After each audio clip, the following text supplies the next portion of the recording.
বাংলাদেশের রাষ্ট্রনায়ক হবে ডাক্তার শফিকুর রহমান।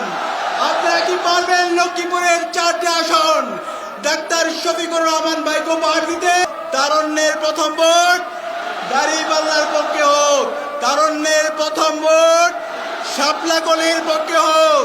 সংগ্রামী উপস্থিতি, আমরা ঢাকা বিশ্ববিদ্যালয় কেন্দ্রীয় ছাত্র সংসদ ডাকসুতে দায়িত্ব নেওয়ার পরে 4 মাসে আমরা দেখিয়েছি কিভাবে ছাত্র সমাজের জন্য কাজ করতে হয়, কিভাবে কথা এবং কাজের মধ্যে মিল রাখতে হয়, কিভাবে জবাবদিহিতা নিশ্চিত করতে হয়। আমরা বিশ্বাস করি ডাক্তার শফিকুর রহমানের নেতৃত্বে আগামীর যে বাংলাদেশ তৈরি হবে সেই বাংলাদেশ হবে ইনসাফের বাংলাদেশ। আগামীর বাংলাদেশের রাষ্ট্রনায়ক হবে ডাক্তার শফিকুর রহমান। আপনারা কি পারবেন লক্ষ্মীপুরের 4টি আসন ডাক্তার শফিকুর রহমান ভাইকে উপহার দিতে? ইনশাআল্লাহ ইনসাফের প্রতিনিধিরা বিজয় হয়েছে। বাংলাদেশে গত 55 বছরে যেই মাফিয়াতন্ত্র তৈরি হয়েছে, যেই জুলুমতন্ত্র তৈরি হয়েছে, যেই চাঁদাবাজি, টেন্ডারবাজি, দুর্নীতি, রাহাজানি তৈরি হয়েছে, এই সকল সমস্যা ডাক্তার শফিকুর রহমানের নেতৃত্বে ইনসাফের প্রতিনিধিরা বিজয় হয়েছে। সকল সমস্যাকে দূরীভূত করে দেবে ইনশাআল্লাহ। হিরন আরও মিনারেল ওয়াটার মাত্র 50 পয়সায় প্রতি লিটার। একই সাথে আপনাদের আসনে যারা প্রার্থী হয়েছেন প্রত্যেকেই দীর্ঘ ফ্যাসিবাদ বিরোধী আন্দোলনে তারা সম্মুখ সারির যোদ্ধা ছিল।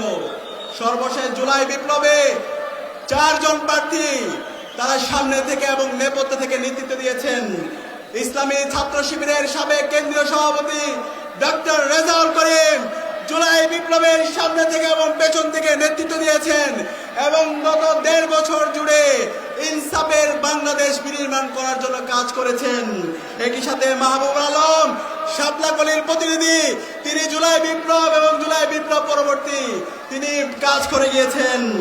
রুহুল আমিন ভুইয়া এবং হাফিজুল্লাহ সহ ঐক্যবদ্ধ বাংলাদেশের যে 4 জন প্রতিনিধি আপনাদের সামনে আছে, তাদেরকে আপনারা কি 12 ফেব্রুয়ারি ব্যাপক ব্যবধানে বিজয় করতে পারবেন ইনশাআল্লাহ? ইনশাআল্লাহ। ইতিমধ্যে তরুণদের সিদ্ধান্ত হলো তারুণ্যের প্রথম ভোট দাঁড়িপাল্লার পক্ষে হোক, তারুণ্যের প্রথম ভোট শাপলা কলির পক্ষে হোক, তারুণ্যের প্রথম ভোট ইগলের পক্ষে হোক, তারুণ্যের প্রথম ভোট ঐক্যবদ্ধ বাংলাদেশের পক্ষে হোক। ইনকিলাব জিন্দাবাদ।